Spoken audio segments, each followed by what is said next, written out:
Բարև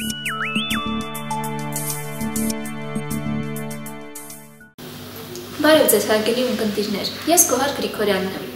Մեր Facebook-յան օգտատեր Արթուր Պողոսյանը մեզ է հղել հետևյալ հարցը. կարող են արդյոք ամուսնանալ երկու եղբոր ծոռները, թե դա վատ կանրադառնա ապագա ժառանգների վրա եւ ինչպիսի հետևանքներ կարող են լինել։ Հարցի պատասխանը ստանալու համար մենք եկել ենք Հայաստանի Հանրապետության Գիտությունների ազգային ակադեմիայի մոլեկուլային կենսաբանության ինստիտուտ եւ դիմել ենք էթնոգենոմիկայի լաբորատորիայի վարիչ պրոֆեսոր Լևոն Եպիսկոպոսյանին։ Ընդհանրապես, երբ խոսում ենք ազգակցությունների միջև կամ բարեկամների միջև, պետք է հաշվի առնենք արդյոք նրանց ընտանիքներում կան գրանցված, հաստատված մասնագետների կողմից այս կամ այն գենետիկական հիվանդությունը։ Եթե հիվանդությունը կա, այսինքն եթե տեղի է ունենում, եթե գրանցված է նրանց մոտ գենետիկական բեռ, որը որ պարզ է ինչ է նշանակում, ապա այդ դեպքում իհարկե արգելվում է։ Եթե չկա ոչ մի նշան գենետիկական բեռը վերաբերյալ, ապա կարելի ասել, որ նույնիսկ երկու եղբոր, երկու քրոջ, երկու քուր եղբոր երեխաները, այսինքն կուզեններ կոչվածները, նրանք կարող են ամուսնանալ։ Նրանք կարող են ամուսնանալ, բայց այստեղ պետք է շատ հստակ եւ շատ համոզիչ տվյալներ ունենանք, որ նրանց ընտանիքներում բացակայում է գենետիկական բեռ։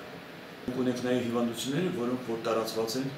այս կամ այն ժողովրդի մեջ։ Հայերի համար պարզ է, որ դա միջերկրական ընտանեկան տենդն է, որը որ բավականին տարածված է մեզ մոտ, եւ մենք պետք է հաշվի առնենք մեր դեպքում, հայերի դեպքում պետք է հաշվի առնենք նաեւ արդյոք ապագա ամուսինները կրում են այդ մուտացիաները եւ կարեւոր է, որ վտանգավոր մուտացիաների մասին է խոսքը դնում, եթե նրանք կրում են, խորհուրդ է տրվում, որպեսզի ամուսնանալուց առաջ նրանք հոգեստուգեն ինչ մուտացիա են կրում եւ դրա հիման վրա արդեն հաշվարկեն ինչ հավանականությամբ կարող է ծնվել երեխան, որը կկրի արդեն հոմոզիգոտ վիճակով այդ մուտացիաները, որը կարող է առաջացնել բավականին ծանր վիճակ, այսինքն հիվանդություն, որը ունի բավականին ծանր հետևանքներ։ Մի բան էլ ավելացնեմ այստեղ, որ կան ժողովուրդներ, որոնք այդ հարցը դրել են, այսպես ասած, արդեն բանի վրա,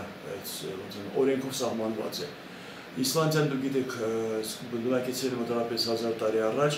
եւ Իսլանդիայում այսօր մի քանի 100,000 բնակչություն է, եւ այդ բնակչության մեծ մասը ունեն բարեկամական կապեր, եւ այնտեղ անցյալ տարվանից կարծեմ, եթե չեմ սխալվում, այնտեղ արդեն պաշտոնապես ընդունվել է օրենք, որի համաձայն ցանկացած զույգ, որը որ մտադիր է ամուսնանալ, ամուսնություն իրականացնել, նրանք պարտադիր կերպով պետք է պարզեն իրենց ազգակցական կապերը, որպեսզի խուսափեն այս կամ այն ուրեմն բարդություններից։ Դա է պատասխանը։